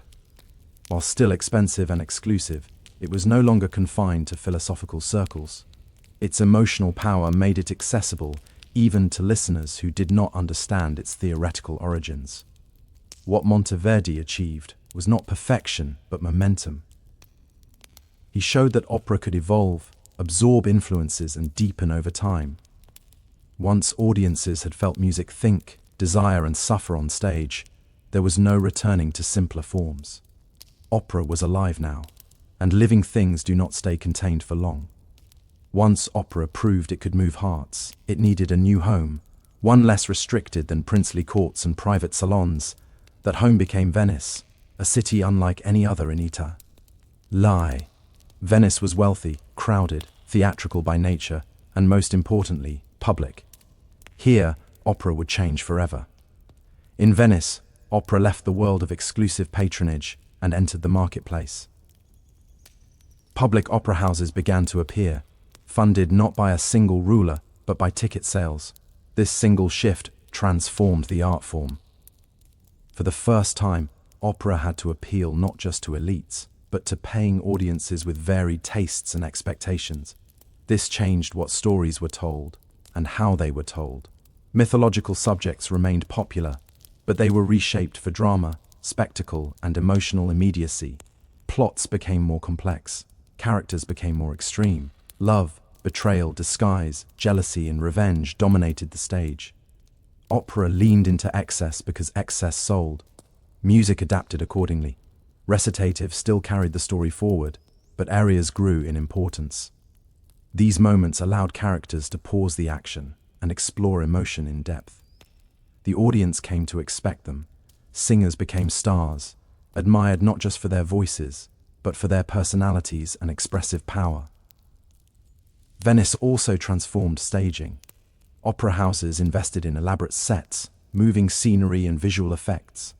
Gods descended from above. Palaces collapsed. Storms erupted indoors. Opera became a total sensory experience, combining sound, sight, and narrative into something overwhelming. This commercialization worried some intellectuals. They feared opera was becoming shallow, driven by spectacle rather than philosophy. But what they overlooked was that opera was doing exactly what living art does, adapting to its environment. Public audiences demanded clarity, emotion, and excitement. Opera responded by sharpening its tools. Music became more direct, characters more relatable, conflict more intense. The art form grew stronger, not weaker. Venice proved that opera did not need protection to survive. It needed engagement. When people paid to hear stories sung, those stories gained urgency. Opera stopped being an experiment and became a cultural force. By opening its doors to the public, opera gained something crucial, a voice that belonged not just to artists or patrons, but to society itself. As opera spread across Italy, the human voice itself became the central battlefield. Composers were no longer satisfied with simply telling stories through music. They wanted voices that could astonish, overwhelm, and suspend time. This hunger for intensity pushed singing into unfamiliar territory. Opera demanded extremes, long phrases without breath, sudden leaps across wide ranges, sustained notes that seemed to defy the limits of the body. The voice was treated not just as a natural instrument, but as something to be trained, stretched, and disciplined into submission. This gave rise to a new kind of performer, the virtuoso singer. Technique became spectacle. Audiences came not only for stories, but to witness vocal feats that bordered on the impossible. A single area could stop the drama entirely, holding listeners in place through sheer sonic force. Nowhere was this more evident than in the rise of the cast. Male singers altered before puberty to preserve high voices with adult lung power. Their voices were unlike anything else, powerful, flexible, and eerily pure. To modern ears, the practice feels brutal. To 17th century audiences, it felt miraculous. Castrati became stars. They commanded enormous fees, inspired devotion, and shaped how composers wrote music. Roles were designed around their abilities. Emotional expression became inseparable from vocal display. Grief, love, rage, and triumph were all measured through sound pushed to its limits. This focus on vocal power changed opera's emotional language. Feelings were no longer just expressed, they were prolonged, magnified, and explored in detail. An area could stretch a single emotion across minutes, forcing the audience to sit inside it. Opera taught listeners how to endure feeling, not just recognize it. At the same time, this emphasis created tension. Critics worried that spectacle was overtaking story, that singers were becoming more important than characters, that technique threatened to overshadow meaning. These debates would never fully disappear, but they were signs of growth, not decay. Opera had discovered something fundamental.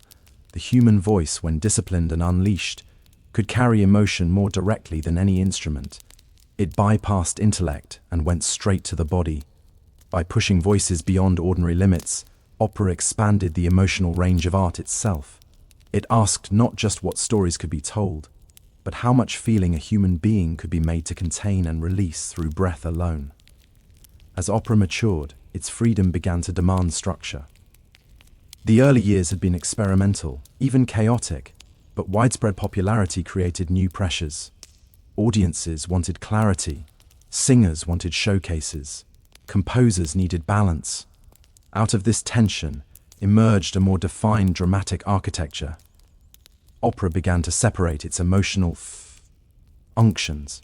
Recitative carried the plot forward quickly and efficiently. Aras paused time. In these moments, action stopped so feeling could deepen. A decision already made was examined from every emotional angle. Desire lingered, regret expanded, triumph unfolded slowly. This rhythm, movement followed by reflection, became opera's heartbeat. This structure shaped how stories were written. Librettists learned to design scenes around emotional peaks. Conflict had to justify an area. Characters were built not only through action, but through how they sounded when isolated in emotion. Identity became musical. Different cities favored different balances. In places like Naples, opera leaned toward vocal brilliance and formal beauty.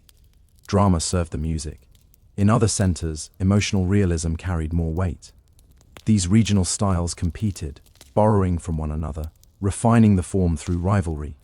Opera also developed clearer character types. Heroes, lovers, villains, and rulers gained recognizable musical languages. Certain rhythms suggested authority. Certain melodic shapes implied vulnerability. Audiences learned to read these signals instinctively. Music became narrative shorthand. Importantly, this growing order did not eliminate intensity, it focused it. By containing emotion within formal boundaries, opera made it more powerful.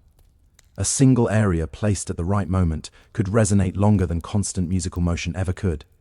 This balance between control and excess mirrored broader cultural changes.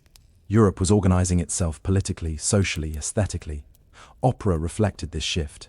Passion was still celebrated, but it had to be framed, shaped, and delivered with precision. Some critics mourned the loss of early rawness. Others welcomed the refinement. What mattered was that opera now had a language flexible enough to survive change. It could absorb new tastes without losing its core.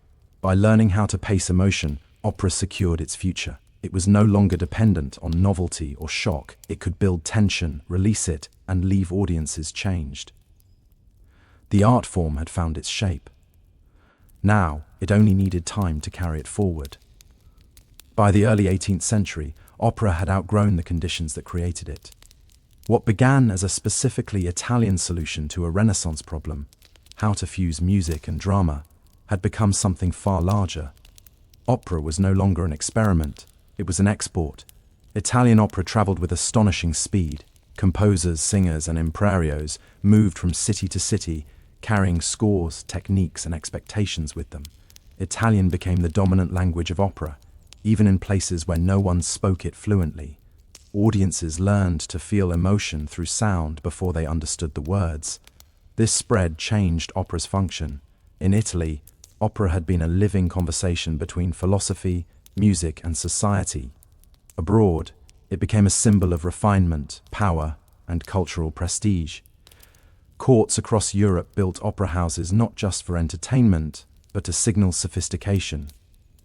Hosting opera meant belonging to a larger cultural world. As opera crossed borders, it adapted. Local tastes reshaped it. Some regions favored spectacle and grandeur, others demanded clearer storytelling or moral restraint. Yet, Italian foundations remained visible everywhere.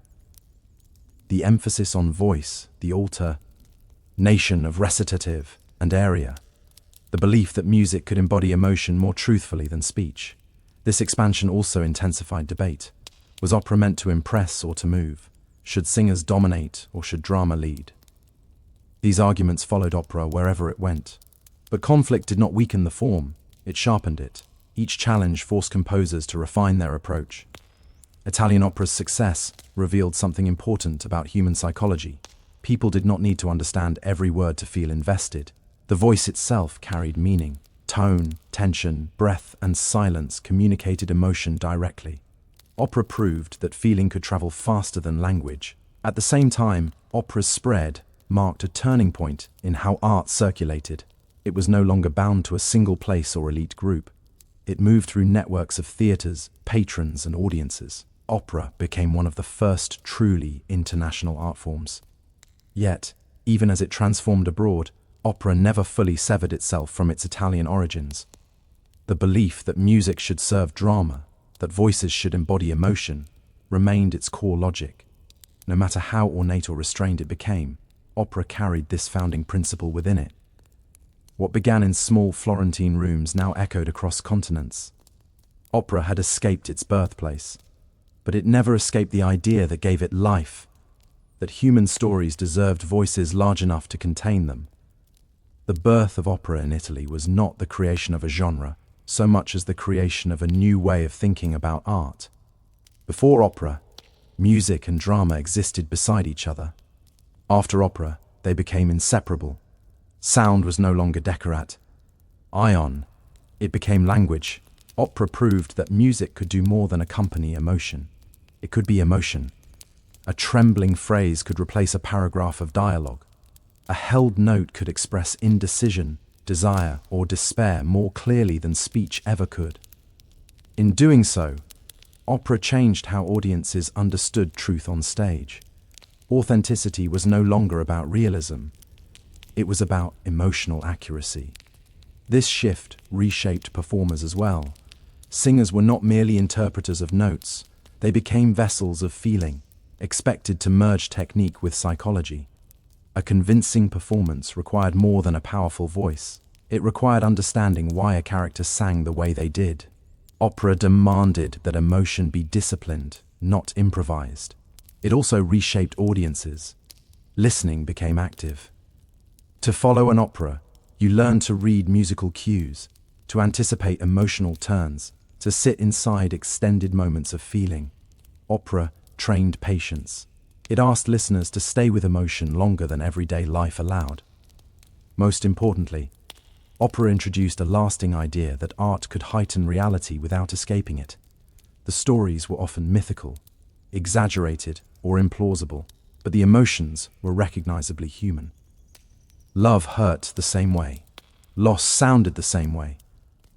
Fear tightened the breath the same way. Opera exaggerated form to reach truth. This is why opera endured long after the Renaissance questions that created it faded. Even when styles changed, languages shifted, and theatres evolved, the core impulse remained. Humans still wanted stories that felt larger than life, but truer than words alone. The birth of opera did not replace earlier art forms. It absorbed them, poetry, theatre, music, architecture, and fused them into a single experience. That fusion became its strength. In the end, opera succeeded because it answered a deep human need to hear inner life made audible. When music learned to speak, it did not just create a new genre. It gave emotion a voice powerful enough to fill a room, a city, and eventually the